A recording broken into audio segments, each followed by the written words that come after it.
It's Friday, October 18. In the headlines in local news, Prime Minister Dr. Holness says government prioritizing disaster risk financing for Jamaica. Over 230 outstanding Jamaicans to be honored on October 21. In business news, JSC and Georgetown Chamber to establish Guyana Junior Stock Market. Regionally, oil spill fingerprinting database project in the works in Trinidad and Tobago. And in sports, CONCACAF president highlights Nations League impact on Caribbean football development. This is the weekend news on PBC Jamaica. I'm Brittany Clark.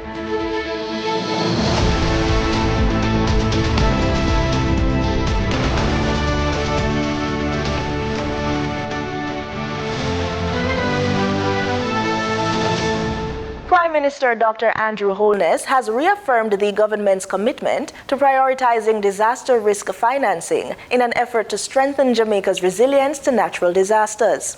He made the announcement while speaking at the inaugural International Climate Change Conference at the University of Technology, Jamaica. Speaking at the conference held at UTEC's Papine campus, Dr. Holness highlighted the importance of disaster risk financing in protecting Jamaica from the growing impact of climate change.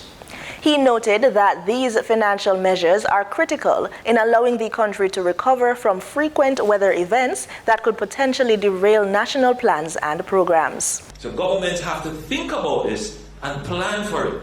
The average person doesn't realize the asset you have in this government, because we have taken an entirely different approach to the management of your affairs.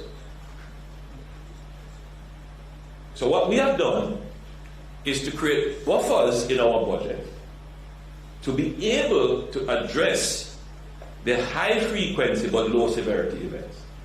Despite commitments from larger nations for climate financing aimed at helping small island developing states, SIDS, the Prime Minister emphasized Jamaica's determination to build its own economic independence in order to tackle climate-related challenges. My administration is one that believes in self-reliance.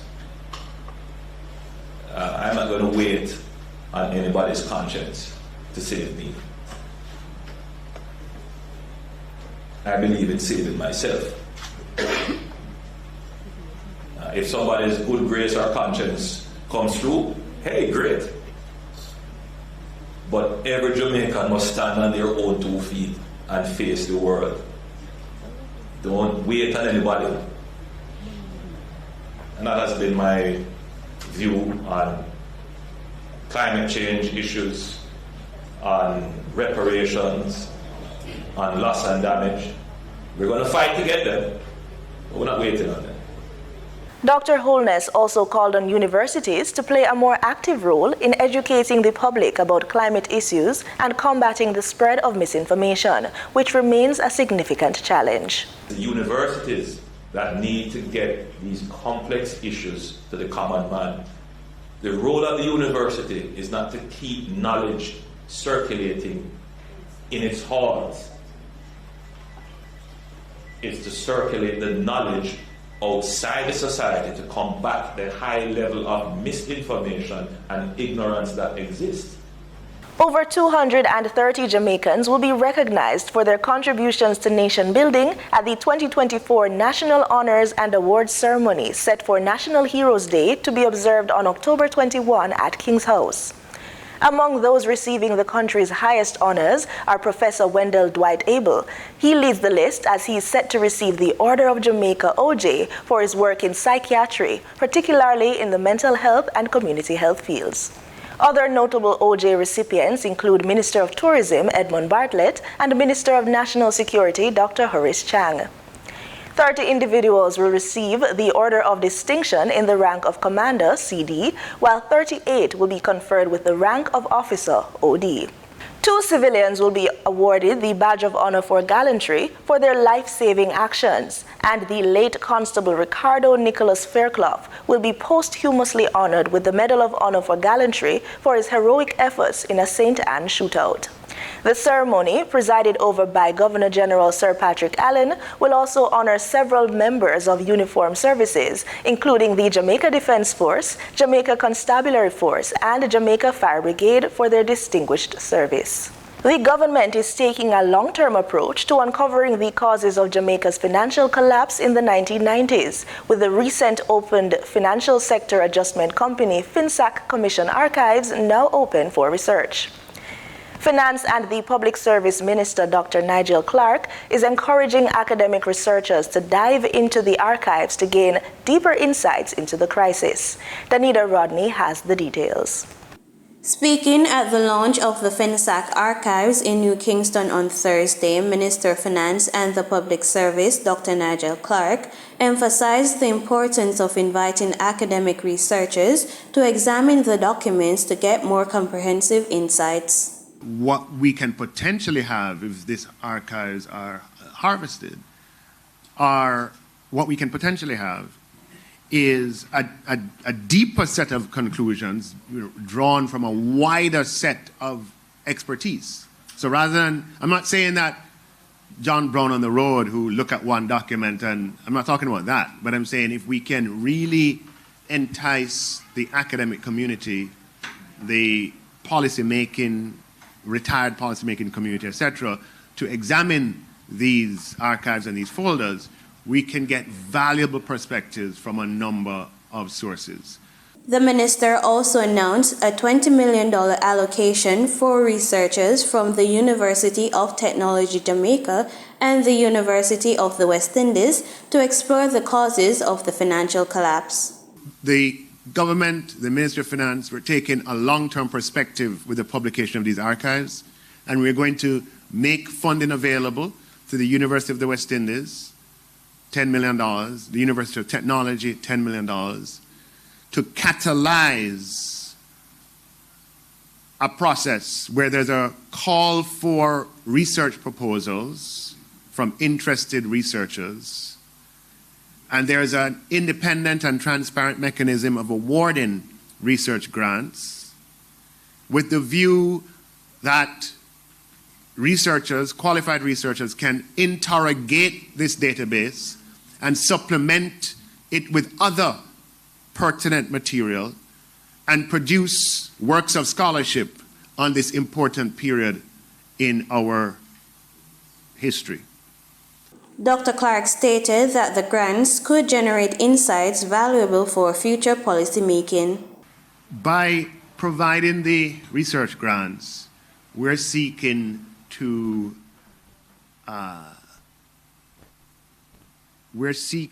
catalyze scholarship and scholarly research into this period, using the archives, but not exclusive to the archives. It could be information from other sources that complements information here, so that we can have, peer-reviewed scholarly output that can assist policymakers in the future. Reporting for the news on PBCJ, I am Danita Rodney. Fire and Life Safety Awareness Week, scheduled for October 27 to November 2, will be celebrated under the theme, Embracing Digital Innovation to Improve Fire Safety.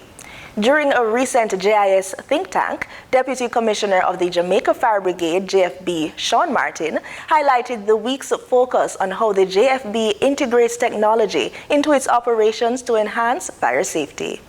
We at the Fire Brigade think that this theme is very timely, because with the advancement of technology, what we want to do is make the public aware how they can utilize technology to create a safer environment. And we would have realized that a lot of persons would have had security systems in their homes or in their business places. And what we're saying, just for a few dollars more, you can integrate a fire safety system at very minimal cost. He emphasized that a central message throughout the week will be the role of technology in advancing fire prevention and response efforts. So we are trying to integrate technology in the way in which we operate. So the key messages for the week is digital technology and devices facilitate the execution of fire and life safety functions with either no intervention or very little human intervention. And what that does, it gives you a certain level of assurance and it reduces the chance of error. So this system really, really works. Mr. Martin further noted that incorporating digital tools into fire safety provides a greater sense of security and minimizes the likelihood of human error.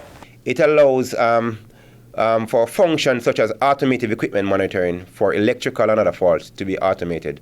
So it can man your electrical outlet and it can tell you when there's a spike in the energy or an increase in your voltage, and it can shut the system down if it detects the power is above what is required, and that can prevent fire from occurring.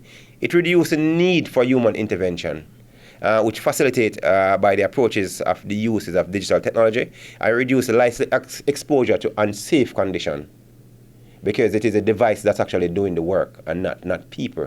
So the device can monitor, and these devices don't go to sleep. And they are smart. They tell you if the battery is low. They tell you you can check them easily. They can send notification to you when they need maintenance. So if you keep up with these things, then it will give you a safety net. The Deputy Commissioner also shared that several activities are planned to mark the week, with a media launch scheduled for October 23 at the Ministry of Local Government and Community Development. Time now for the Business Report with Denise Williams.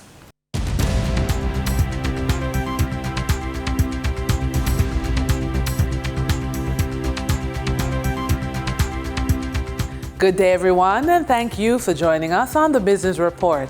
I'm Denise Williams, your guide to the latest happenings in the world of business. iCreate, which has filed to legally be rebranded as Kentire Holdings JA, has announced to the stock exchange that it will be investing in the British Virgin Islands BVI in the hospitality and tourism service sector. The company has signed a letter of intent to invest in MVL, an operator of beach club resorts, restaurants, and lounge in the BVI. Other expansion deals are in the pipeline. First is the acquisition of a 51% interest in Parallel Real Estate Ventures for US $2.2 million and a 20% stake in Seven's Restaurant. iCreate also has plans for the 100% acquisition of its associate company, online payment firm Get Paid. The Jamaica Stock Exchange and the Georgetown Chamber of Commerce and Industry in Guyana are to sign a memorandum of understanding before the end of the year. This MOU will see Guyana establishing a junior stock market with the help from the Jamaica Stock Exchange. The agreement by the parties to sign the MOU is one of the outcomes of the now annual conference hosted by the JSE in Guyana. The second Regional Investments in Capital Markets Conference in Guyana came to a close last Wednesday, October 9. President of the Guyana Chamber of Commerce, Kester Hudson, highlighted the successful work of the JSE and the operations of its junior market, noting, SMEs, small, medium-sized enterprises, need to have access to capital. So we are moving forward with that. The Chamber is excited about it. We need to expose our members to these opportunities. The Jamaica Stock Exchange is a model that works. During trading for the period of October 17, 2024, the following companies represent the top 3 most active stocks that investors bought and sold on the Jamaica Stock Exchange. Toll road operator Trans-Jamaican Highway Limited US dollar shares with 51,043,647 units represented 78.88% of the market volume in terms of sales. International conglomerate Grace Kennedy Limited with 2,524,321 units represented 3.9% of the market volume in terms of sales. Investment house QWI Investments Limited with 2,196,631 units represented 3.39% of the market volume in terms of sales. Moving from the money moves of investors, executives, and companies On the stock market, we turn to the Forex market. On October 17, 2024, the Bank of Jamaica reported that US $66.8 million was bought from Forex traders, while US $66.84 million was sold to Forex traders. Buying directly from the Bank of Jamaica, foreign currency traders sold the US dollar for $159.20 and bought the US dollar for $157.99.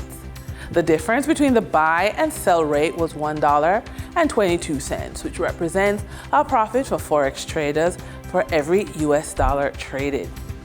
Canadian Forex traders earned a trading profit of $7.54 from transactions with the Bank of Jamaica. The Canadian dollar was sold at $117.17 and bought for $109.63. For traders looking at the British pound, they pocketed a profit of 76 cents, selling it for $207.37 and buying it for $206.58. For our credit report tip of the day, you know the feeling when you thought you'd pay off that balance quickly and then life happened? And here you are still struggling to pay down your credit cards. If you're stuck in this place, here are practical steps you can take to boost your creditworthiness. First, seek professional help. Reach out to a financial coach or counselor who specializes in debt management.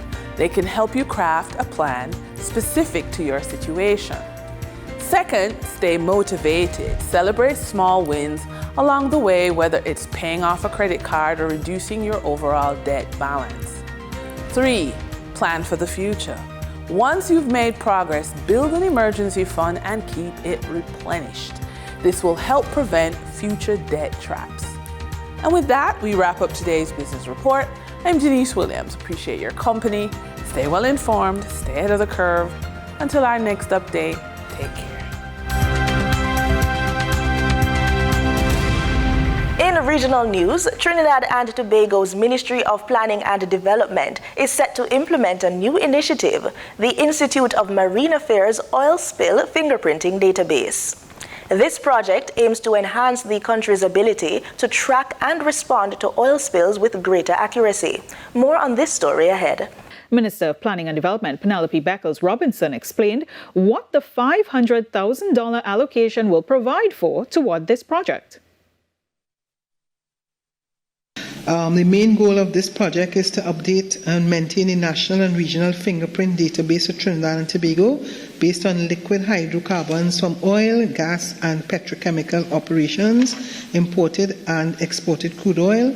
The database at the IMA would be updated to ensure regional cross-referencing of oil samples and secure storage facility for samples collected in the database.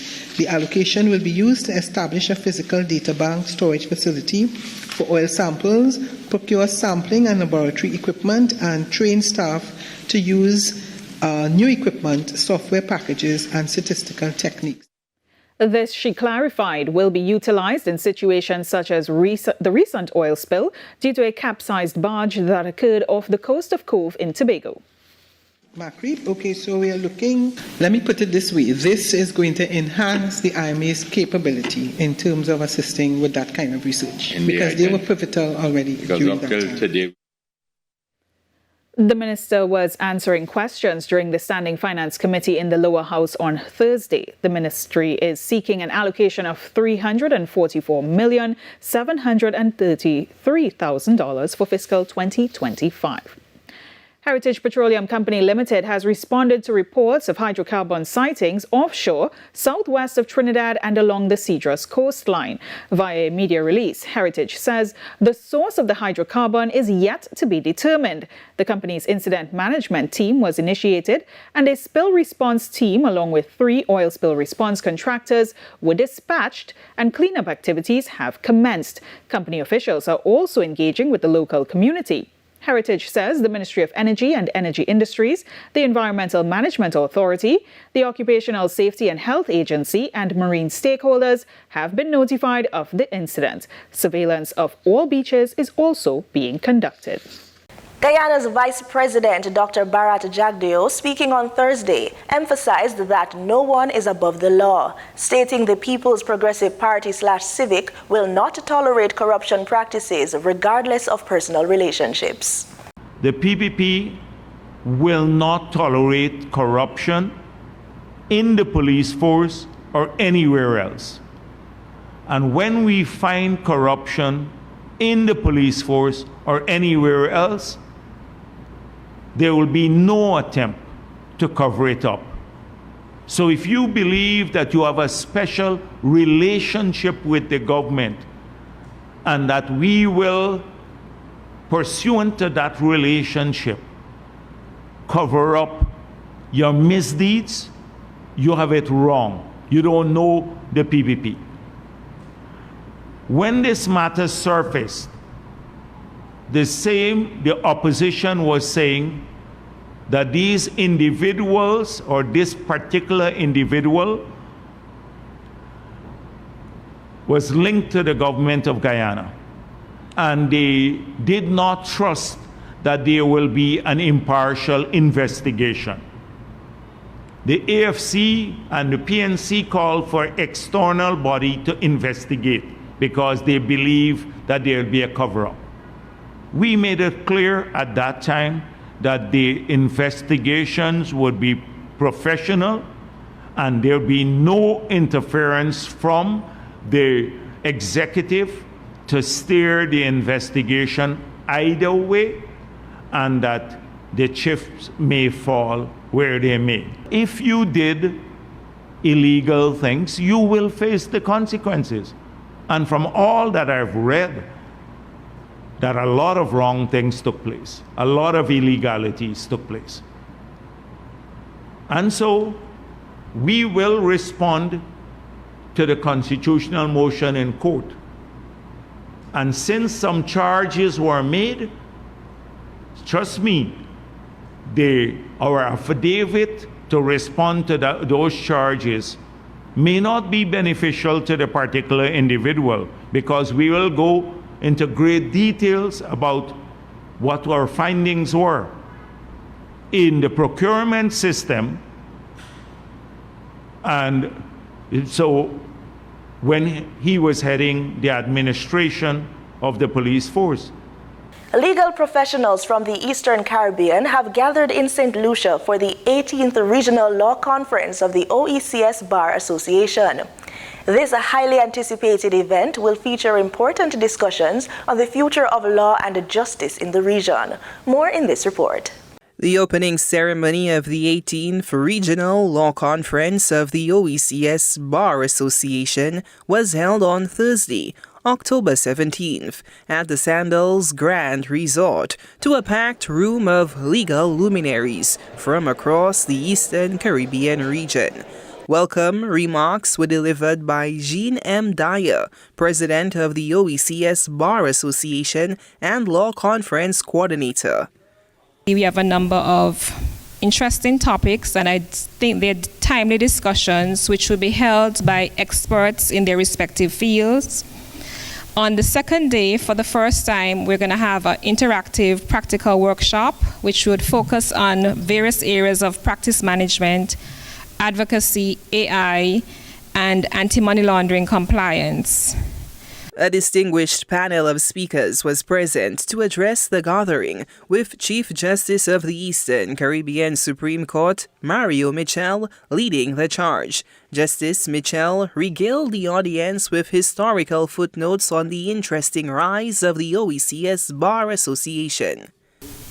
Despite its inauspicious beginning, the OECS Bar Association has taken its space in the arena of regional professional organizations, and moreover has developed and nearly perfected its signature activity, the Regional Law Conference, which, when declared open in a short while, will be its 18th edition.